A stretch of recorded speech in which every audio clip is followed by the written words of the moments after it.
Pinupuri ka namin, O Diyos, Ama, Anak, at Espiritu Santo.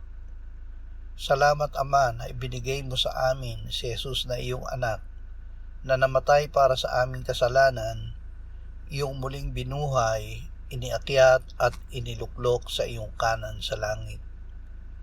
Salamat na ibinigay mo sa amin ang iyong banal na Espiritu, at sa pamamagitan niya ay ibinuhos mo ang iyong pag-ibig sa aming puso.